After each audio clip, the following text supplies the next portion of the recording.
Good morning.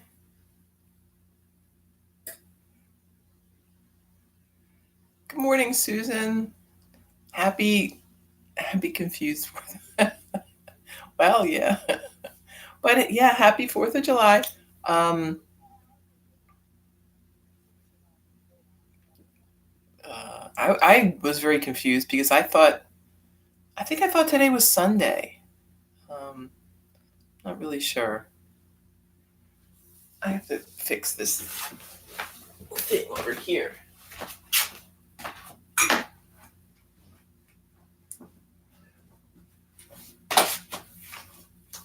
So the lighting on these for this is very dependent on having things in a certain way with the curtains and everything. So if I move them around or whatever, then I gotta put them back the way they were. So yeah, so I thought it was Sunday because we have to put the roof on the shingles. The roof is on the shed, but we got to get the shingles on, and it seems like a big job. So I was thinking today we had to do that, but actually it's not till tomorrow, so that seems pretty great. Although it poured down rain last night, um, and which is good for the plants because my garden is looking crispy. Um, but I was thinking about my shed. It's covered up with a tarp, but even so, I was thinking about my poor shed getting rained on. Um,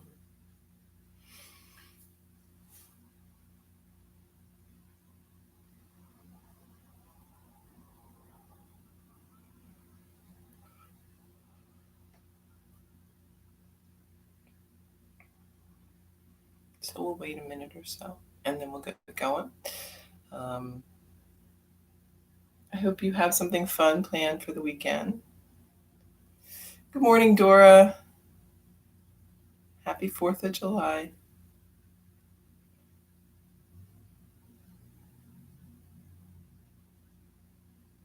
So when I was growing up, we never really did very much for 4th of July. It wasn't really a big holiday because my grandmother's birthday was the 5th of July. So um, we always kind of did something for that instead.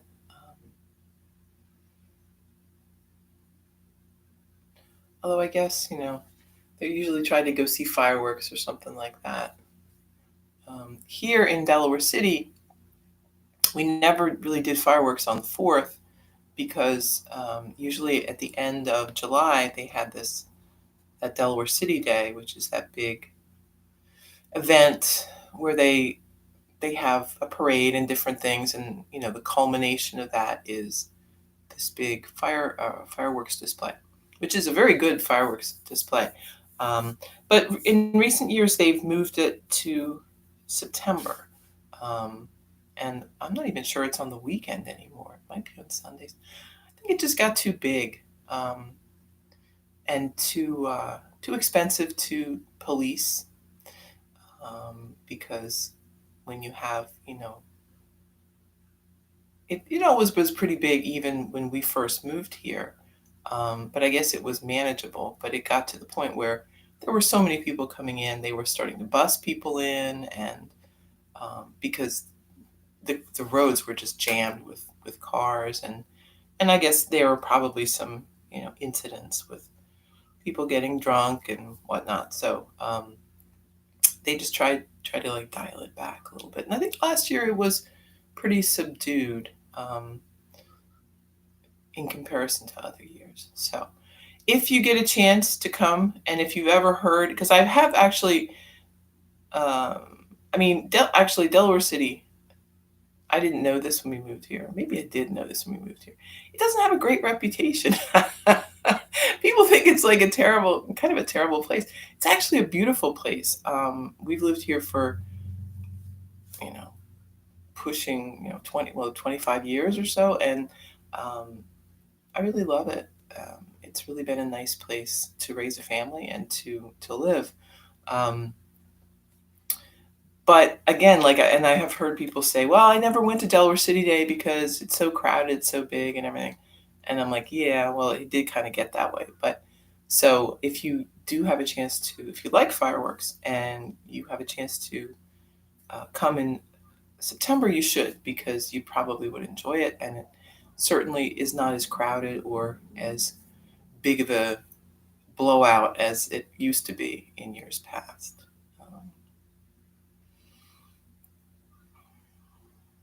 So yeah, so it's always kind of funny, um, because my kids always wanted to go, go to Newark or go to Middletown, look at fireworks. And I was like, no, forget it. Just stay here. In a couple weeks, you can just walk outside your door, stand in the middle of the street, and look down, and you'll see everything you ever wanted to see in terms of fireworks. All right. Um, so let's talk. I talked a little bit about, I think I talked a little bit about independence yesterday. Um, but let's talk a little bit more. Um, we'll let that be a theme of the class. So, that idea of independence, from, and trying to cast off like an oppressor from the outside. Um, so that's what our forefathers did, right? They decided they'd had enough, and they wanted to change things around, do something different. Um, so for our purposes, you could have that. You may have some external things that are holding you back, weighing you down. Um, and yoga can be a catalyst for change. That's something I've seen a lot with students and teachers and people that just get involved with yoga. Once you start to be more aware of your internal structure, and the voices, not the scary voices within, but the real voices within, you start wanting different things. We always say with yoga that change comes from within, um, not without. So as you progress in your practice, you may discard things. Things may not work for you anymore. You may get rid of some bad habits that you don't need anymore or don't like anymore. Um, you may discard people in your life that are ultimately pretty toxic or are holding you back in some way. Um, and again, it isn't something like you're like, well, I really should do this, but inside you're saying, no. It's inside you get this feeling, well, why am I even doing this? And it's a natural process, right? You just discard. So, um, that's that is probably the best way of all, right? To change is that working from within. You aren't putting anything on top of yourself. You aren't struggling to stick to this idea that you've pulled out of, you know, somewhere and tried to lay on top of yourself. It's bubbling up like a spring. Um, you can't stop it. You can't. You wouldn't want to stop it, right? It's just the natural progression of things in your life. So when you have those sensations, when you have those feelings, follow them because they will lead you to good things. They are really a very organic change, um, that is, you know, ultimately more successful than when read something on the internet and you're like, oh man, I'm going to try that.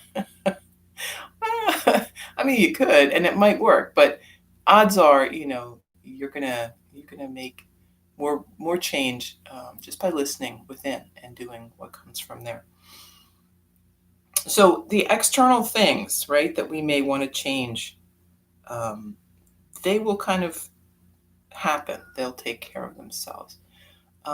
Internal things that we might want to change. Those take a little more work, right? But again, it's a process of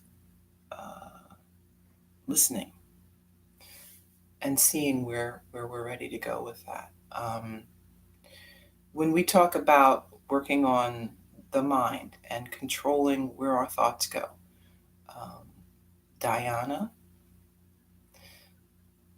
no, Dharana, right? Dharana is the focus. Dhyana is the meditation. So Dharana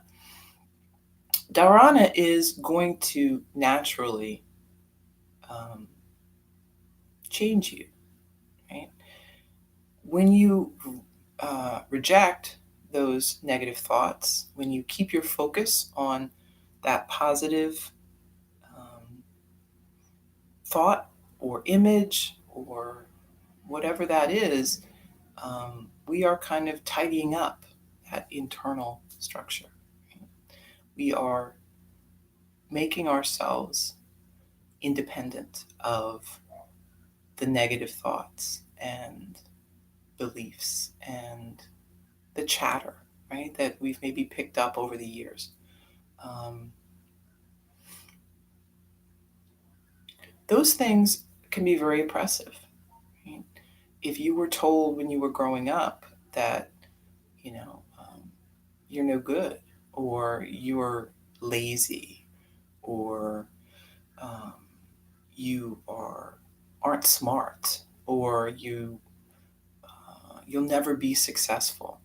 Those thoughts will haunt us. They will follow us around, and no matter how good we're doing, we won't be satisfied. We'll feel less than we should be, um, and it takes a big leap to kind of burn that down to the ground, right? But we can. You don't have to live like that. You don't have to hold those thoughts with you. Um, Sometimes we make the mistake again of believing those thoughts are who we are. Right? Um, that how we were raised is who we are, and it couldn't be more untrue. You are this part inside. Everything else is layered on top of that. If you don't like those layers, you can get rid of them. You can burn them up. You can throw them in the trash. Whatever you want to do. You can become independent of outside influence that has become inner. Um, we all have it, right? Don't feel like you're the only person out here with it. We all get it. Um, the difference is, what do we do with it? Do we carry it around with us like a big weight forever? Or do we peel it off and get rid of it? Um, I would recommend peeling it off if you can. Work on that. As we get older, when we're children, we don't have this perspective. We don't have the ability to see beyond, right? It seems very, very real. It's the only thing. But as we get older, we start understanding, okay, well, this is why that happened. This is why that happened. You can take that next step. Discard what doesn't work. Discard what feels broken, what feels negative. Um, Focus on the positive. Right? So building ourselves as an adult is it's part of what yoga is about, right? It's about building yourself in the image that you see inside, not the image that other people reflect to you, or what you think other people want you to be. Right? It's who you want to be and who you are. Um, so when you think about being independent, think about that. Think about being independent of other people's expectations, other people's demands, other people's expectations of where you should be. Um, and maybe your own expectations, right? Because they bleed into that, right? We value other people's opinions so much that they start to feel like our own opinions. So figure out where that ends, right? Set it aside. You don't have to do anything, but just be. Just be. Um, if we're all one, which we are, right? We know we are, right? We've established this. Then we all have value, no matter what. Just because we're here, just because we're part of this whole. Um, we can't discard that. Doesn't matter what you've done or what you might do, or you're always going to be part of that whole. So, be comfortable with that. Take your strength from that. And yoga, hopefully, helps give us the strength to work through those things, and to come out the other side feeling more whole, feeling more connected to where we want to be. All right, so that's that. And now we'll do some asana. And as you are doing your practice, think about that focus. Find your focus. Something positive, a thought. Well, I mean, I say a thought, but if you can put that thought into an image, right? Thoughts are a little tricky, and I wouldn't focus on them solely. But if you could put that into a word or an image, those are usually very helpful for people to keep that steady focus.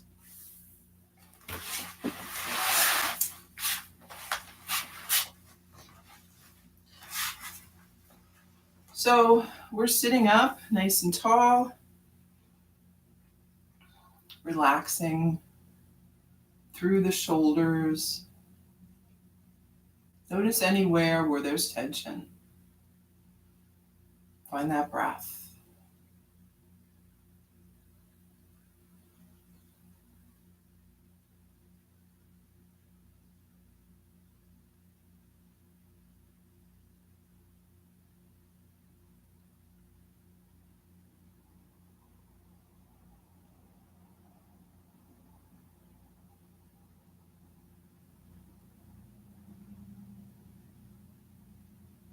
Make sure that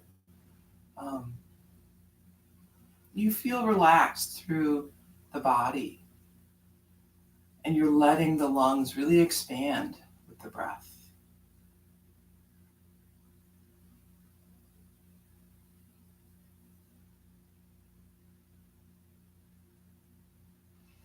One more breath in, and then chin down toward the chest. Just let the head hang here.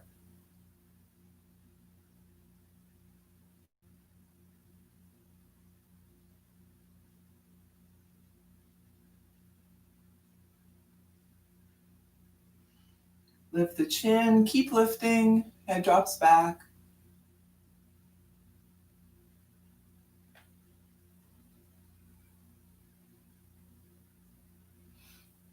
And back to center. Take a breath. Moving the head over to the right. Keep breathing.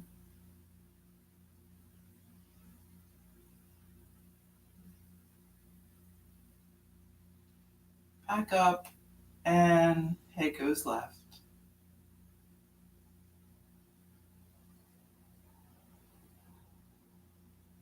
And as always, we're just going as far as you feel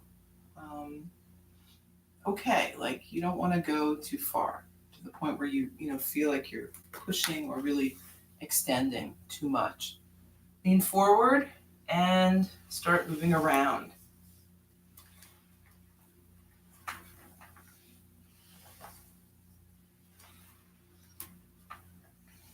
One way and the other.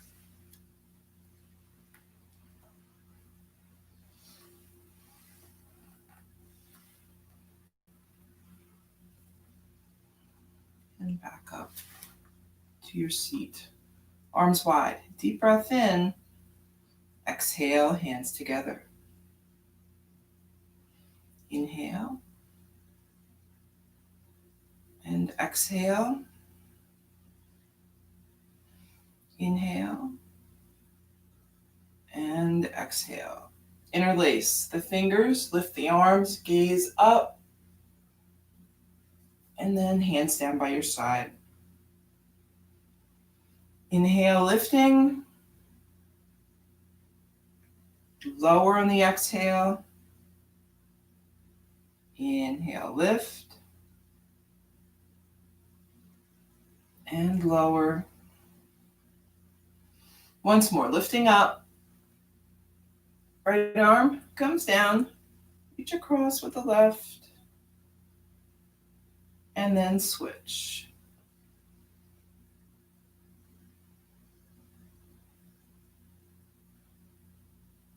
Back up. Lift the shoulders, roll back.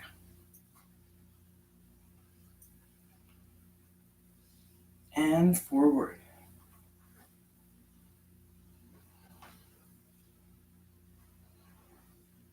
Right hand on your left knee, left arm behind you. Sit up tall and twist.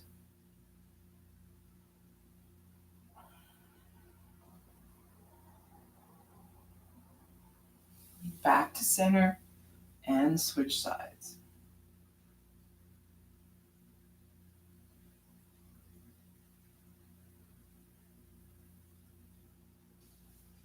Back to center. Tabletop.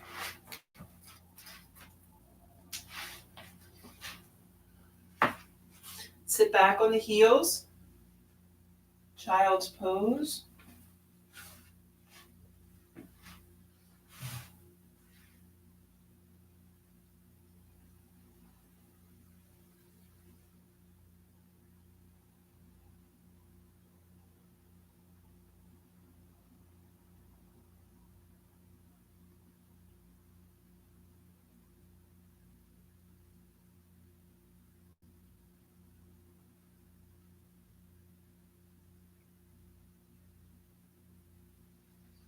And let's do rabbit again. So we did it yesterday, so that's why I said again.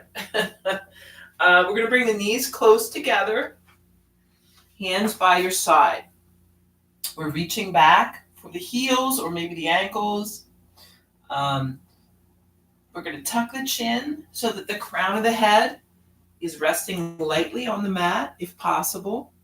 And then we're going to lift the hips so that the head is, there's some weight resting just on the top of the head, but not too much, right? You don't want to feel too heavy there. And that's what the hands are for, right? The hands that's what breaks you, so you can't go too far with this.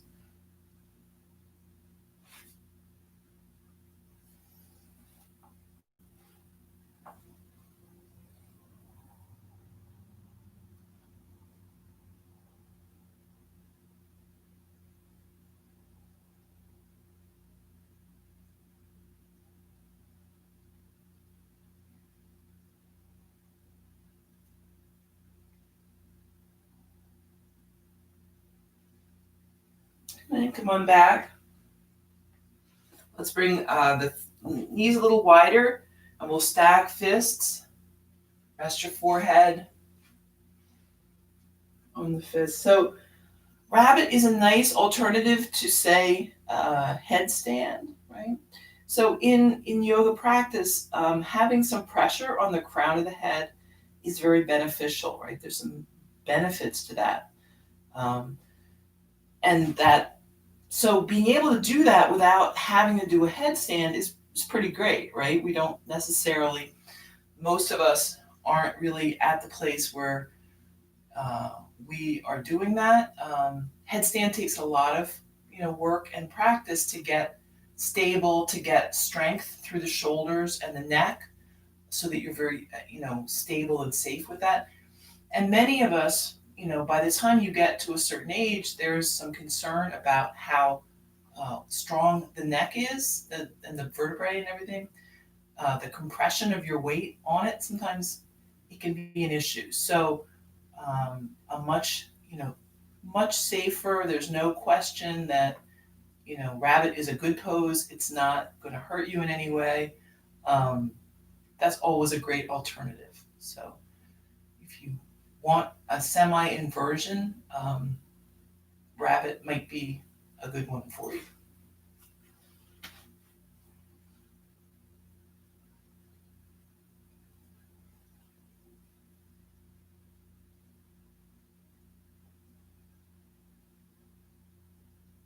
And then moving back up, tabletop, downward dog.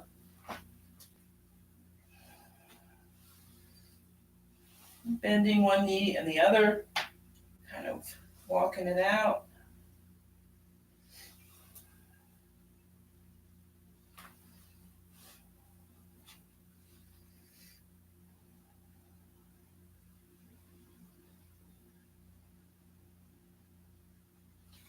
Step the feet up to the hands.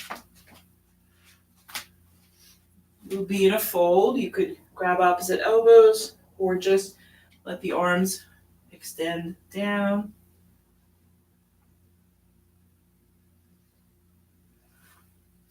And then rising up slowly.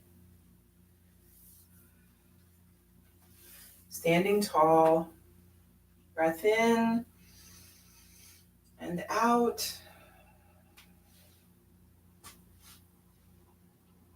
Inhale, lift the arms. Exhale, fold. Inhale, flat back. Exhale, right foot steps back. Drop your knee, arms overhead. Hands to the mat. Step back, downward dog.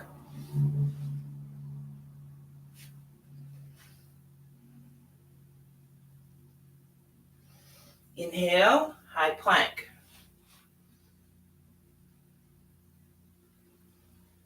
Exhale, lower.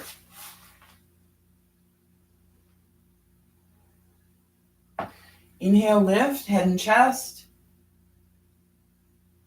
Lower. Inhale, lift. Lower.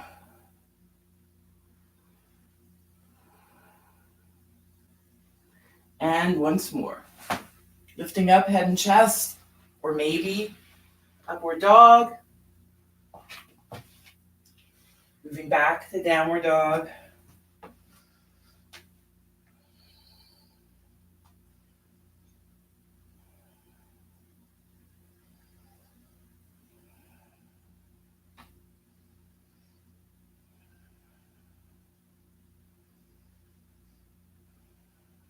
Take one more breath. Then right foot steps up. Drop your knee on the left, arms overhead. And hand to the mat. Back foot steps up. Fold forward. Inhale to a flat back. Exhale, fold. Inhale, lift high. Back to mountain. Take a breath.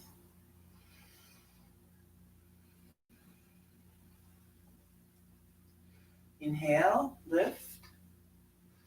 Exhale, fold. Inhale, flat back. Exhale, we're stepping back with the left. Set your knee down, arms overhead.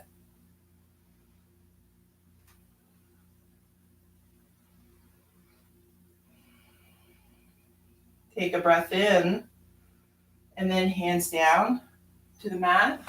Stepping back to downward dog. Moving forward to high plank on the inhale.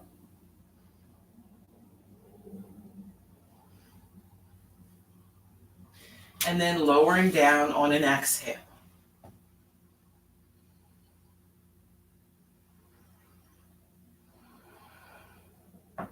Lift up, head and chest on an inhale, and lower.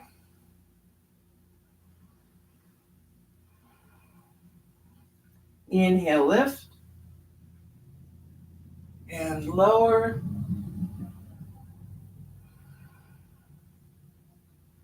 Once more, lifting up, head and chest. Or upward dog. And then we're moving back into downward dog and breathe.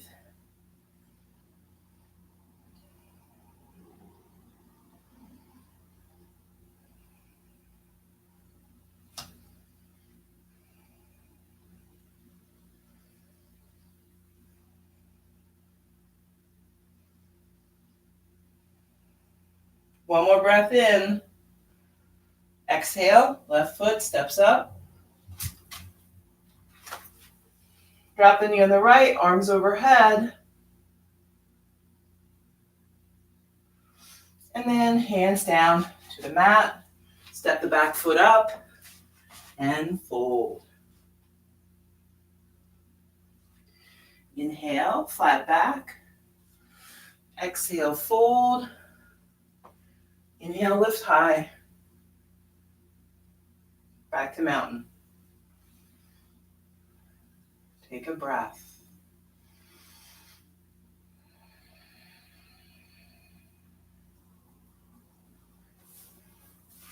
Let's work on some balance.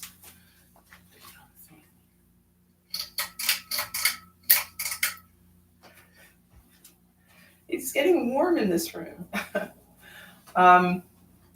So we can start with tree, standing on the left.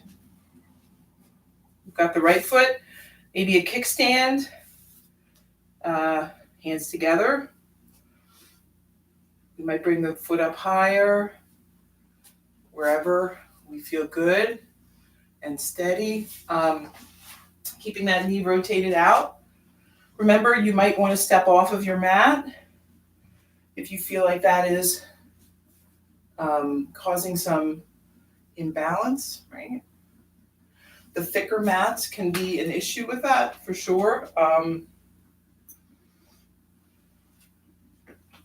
But wherever you are, we'll be holding the pose, keeping the breath moving. You could stay hands together, or you could begin kind of extending the arms if you feel like it. It's up to you, right? Any version of this is good. It's just your choice today, as always. And breathe.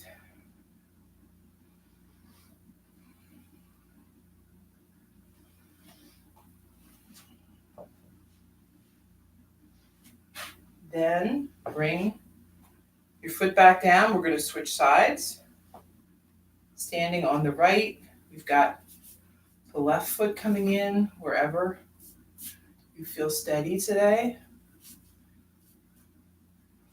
Relax the shoulders. Keep that steady gaze, eye level or maybe a little higher.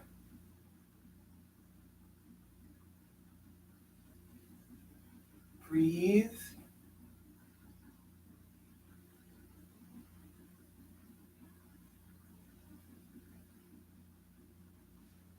And then set everything back down. Bicycle legs.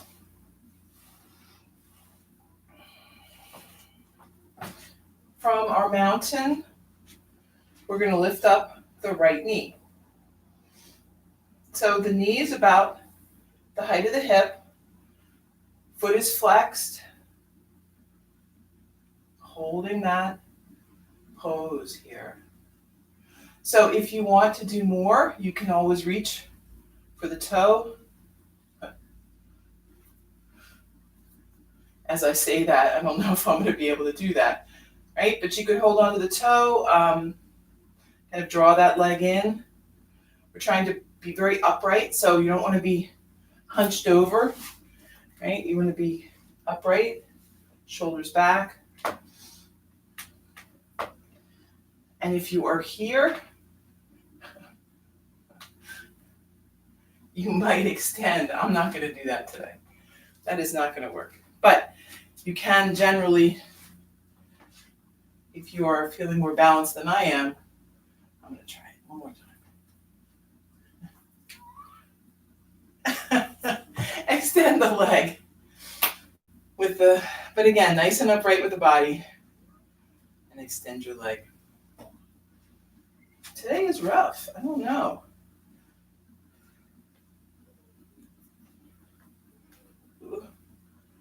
Yeah, something like that. But do much better than that, because I know you will. And then let's switch sides.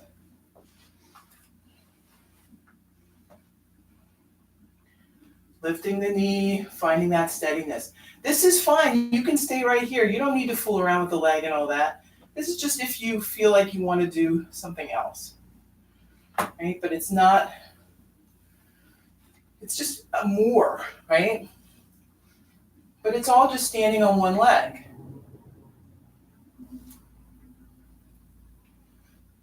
And some days, or some sides, are going to be easier than others.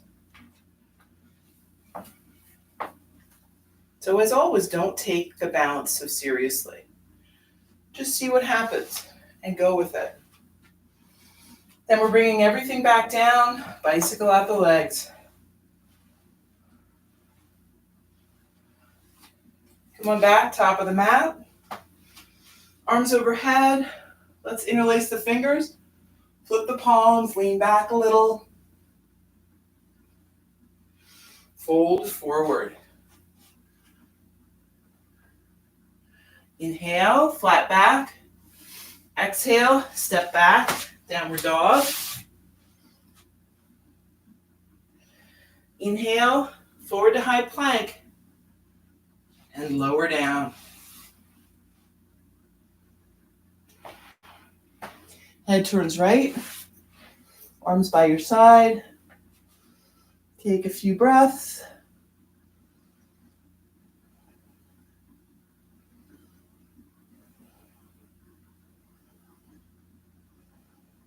Remember, if you're having some trouble with this, try pushing forward a little bit with your toes.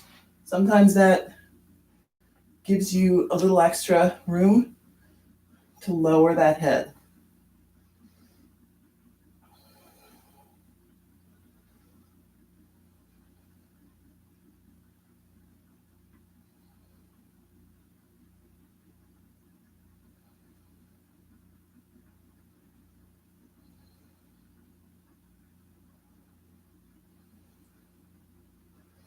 Bringing head back to center.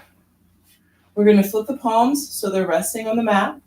And then we're going to start lifting up head and chest and arms and legs, everything together.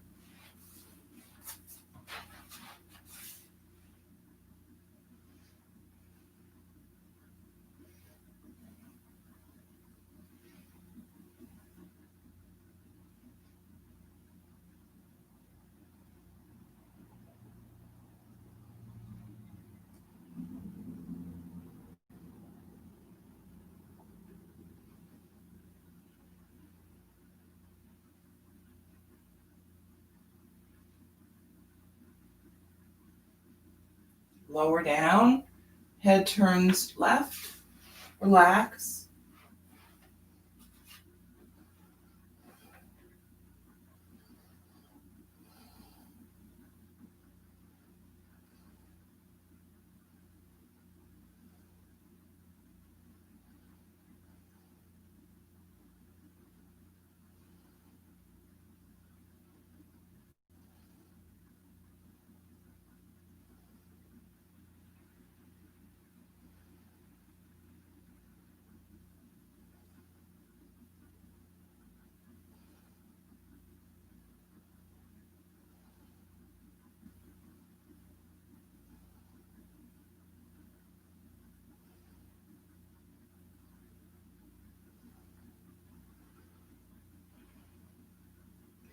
Head back to center. Let's bring the arms out in front, and we're going to do, I'm going to cue half bow, but if you want to do full bow, you can. Just so when we switch sides for half bow, just do another bow. So you get to do two bows instead of two half bows. All right, so we're bringing the right arm back, bend the right knee, reaching for the foot or the ankle. If you can't reach here, maybe just, lift like you're going to reach, right? Just putting your body in that position. Then we're going to be pressing down with the left hand as we're lifting the body, kind of lifting the knee, pressing the foot into the hand, and breathe.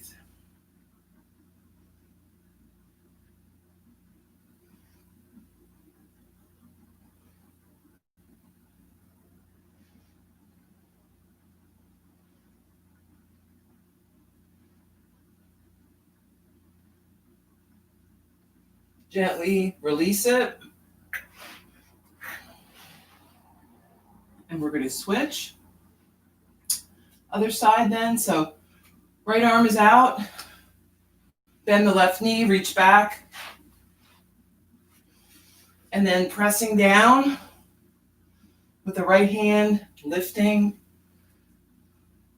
with the body, the left knee maybe. Breathe.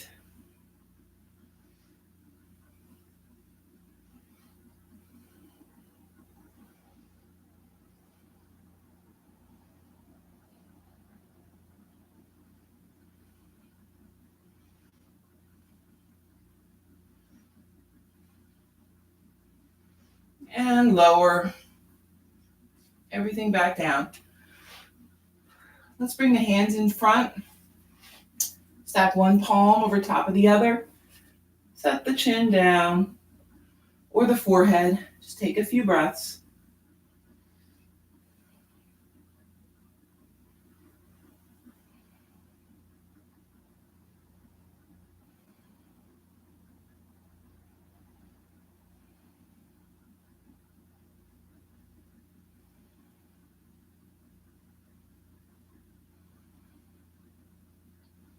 And then moving back up,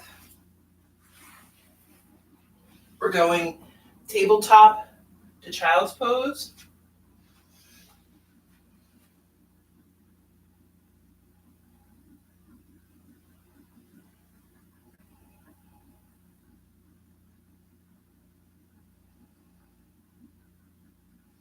And then tabletop to downward dog.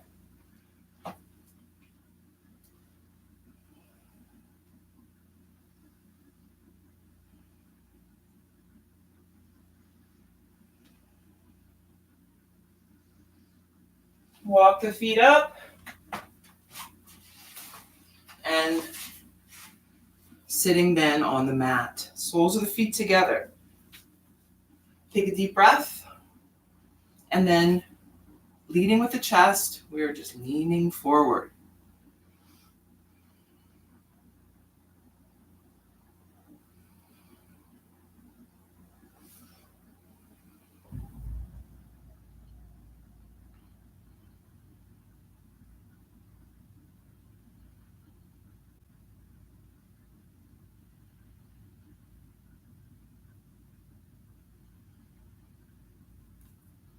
Come on back up.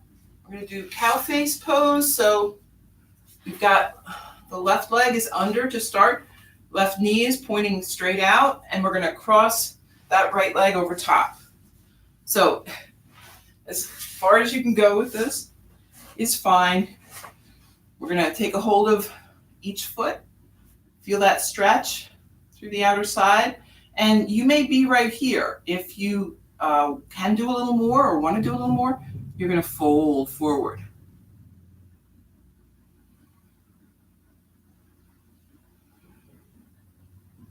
So this pose, we're just trying to work this outer stretch. And so wherever you are, if you feel that, then you're there.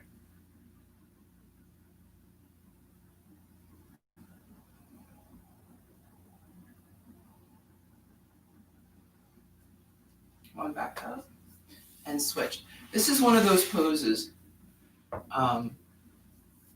that is not, it's like ugly but effective, right? I mean, it can look pretty when some people do it, but it doesn't look pretty when I do it. But it is very effective. It's a good stretch. So Take a breath. Fold forward.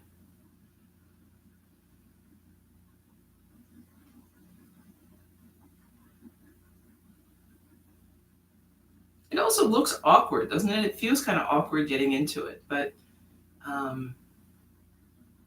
I think that's why it is one of the few poses that does this stretch, because it's isolating a lot of the other areas in the body.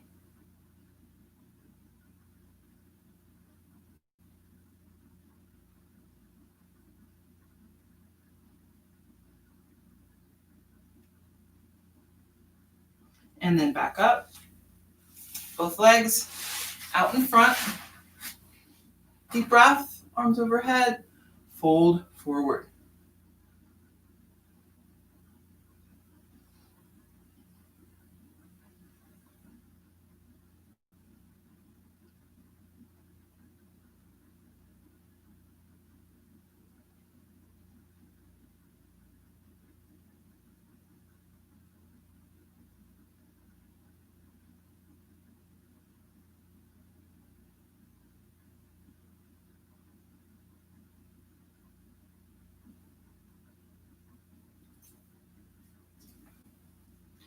And come on back up. Bend the knees.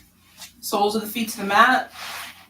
Make sure you still have some room behind you to lower down.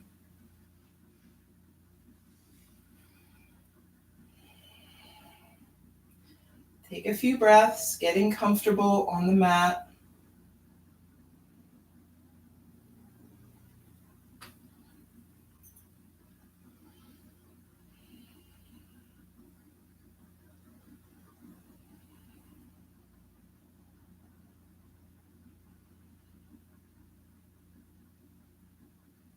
And then we're going to hug that right knee into the chest.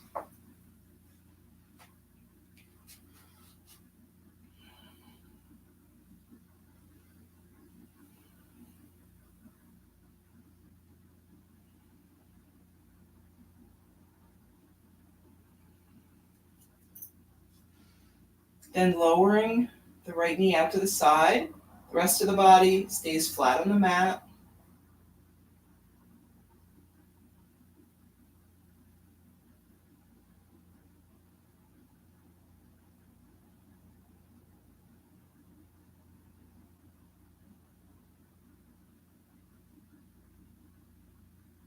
And then bring the knee back to center.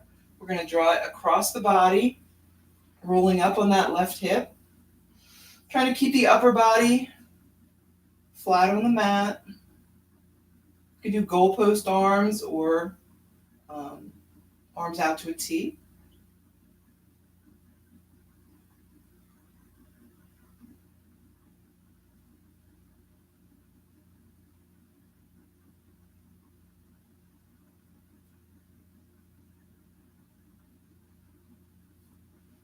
Come back to center. And we're going to switch the hands, so either behind the leg, and we're extending, or if you can reach the toes, we might extend that way.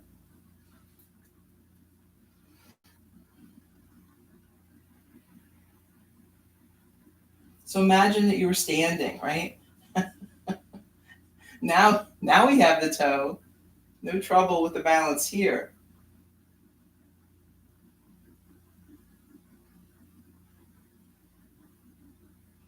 And then bend your knee. Set it all back down. Hug the left leg in. Breathe.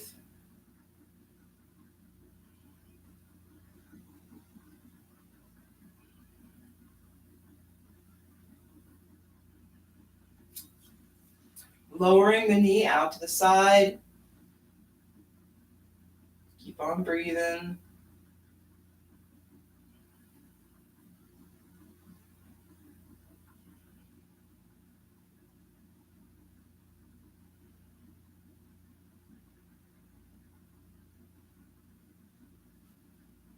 And then knee back to center. We're going to roll it across the body, moving up onto that right hip. Breathe.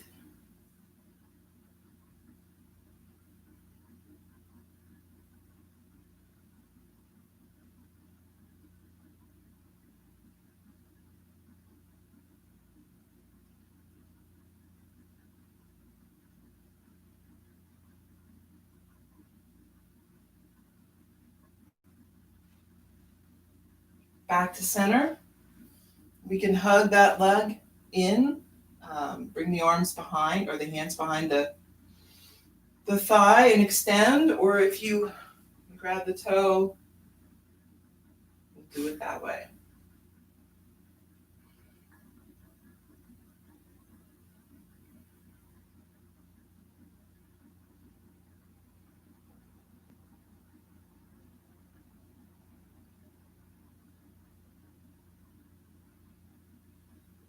And then bend the knee, extend both legs long. Take a few breaths.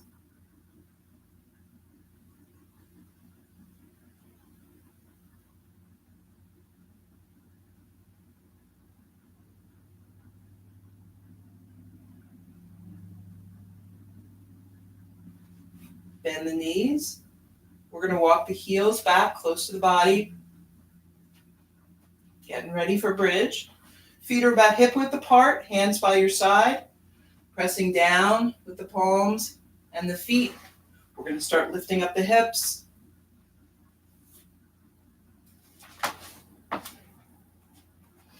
Breathe.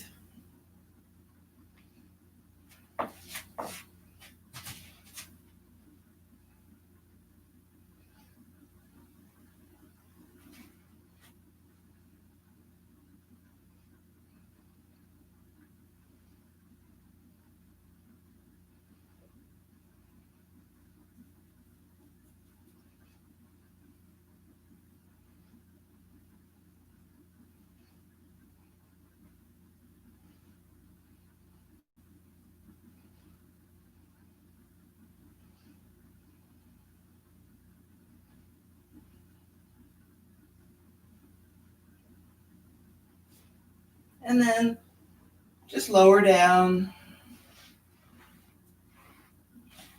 Bring soles of the feet together.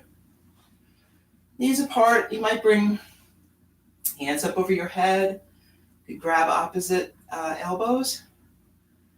If that feels good.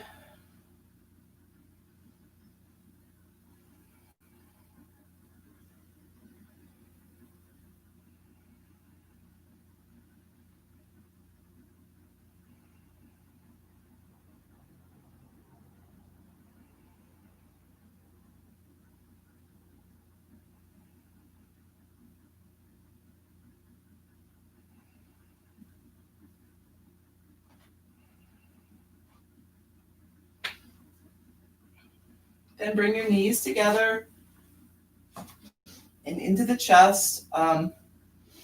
Bring your hands on your kneecaps. We're just going to make some circles. The knees.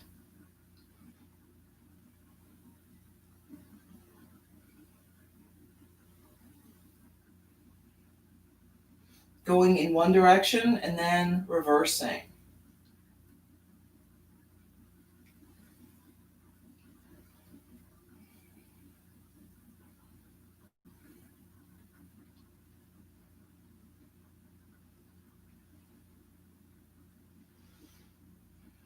And then hands by your side, extend the legs straight up. Soles of the feet press up toward the sky. And when you're ready, we're lowering down, one leg at a time or both together. Your choice.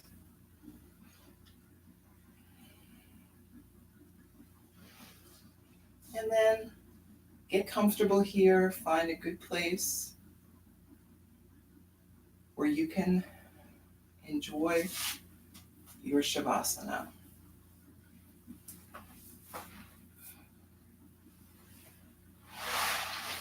So we're breathing.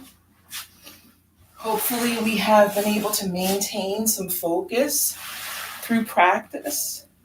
So we're ready for a rest now.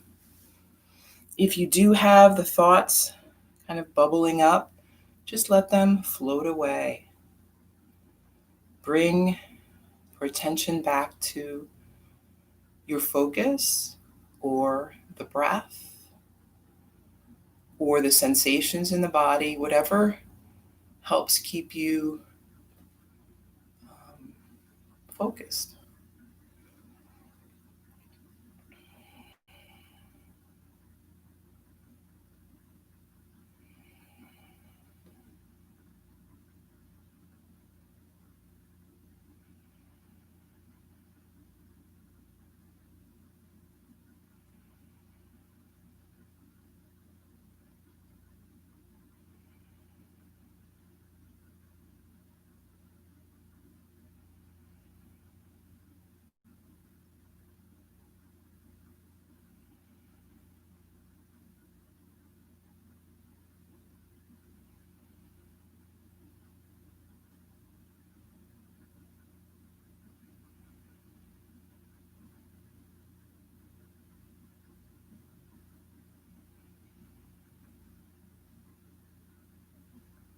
Let the breath be that sense of peace and calm moving into the body.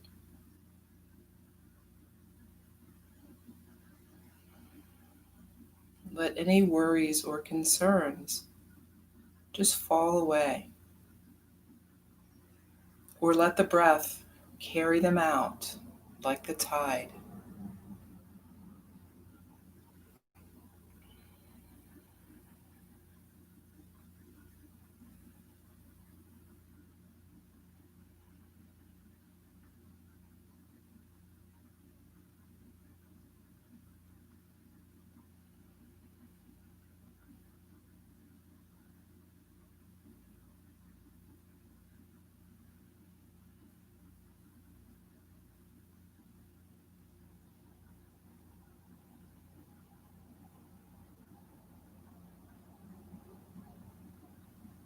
So as we work on crafting our life, crafting our body, our internal body, to be more independent, to be more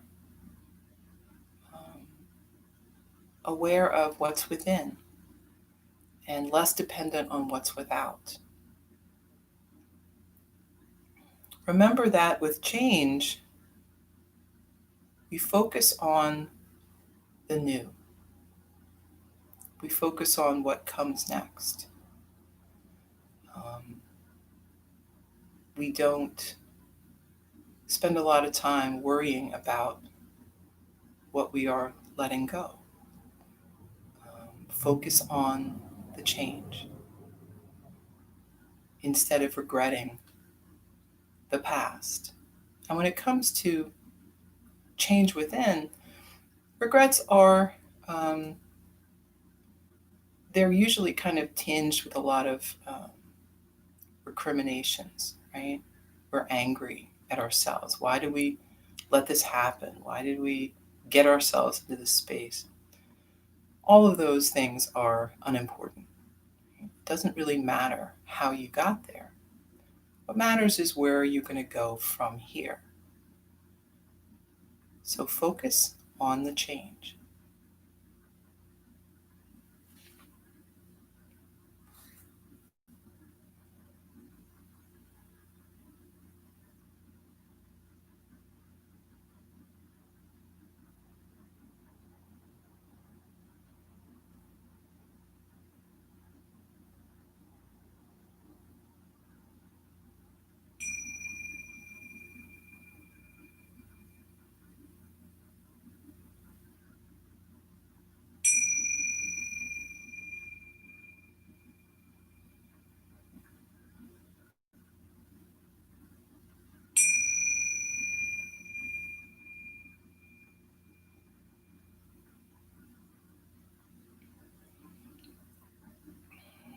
Moving again,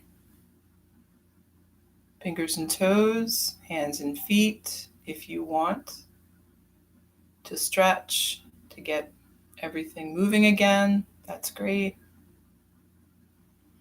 And then we're going to make our way up to a seat on the mat. Let's bring hands together. Deep breath in and out. Thank you for taking some time today for yoga. on your holiday. And I hope that you have a really good 4th of July and rest of the weekend and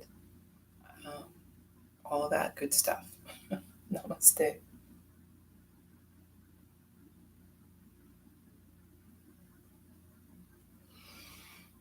Thank you for coming to class. I will not be here tomorrow because we don't do it on Sunday. But I will be back Monday. So I will see you then.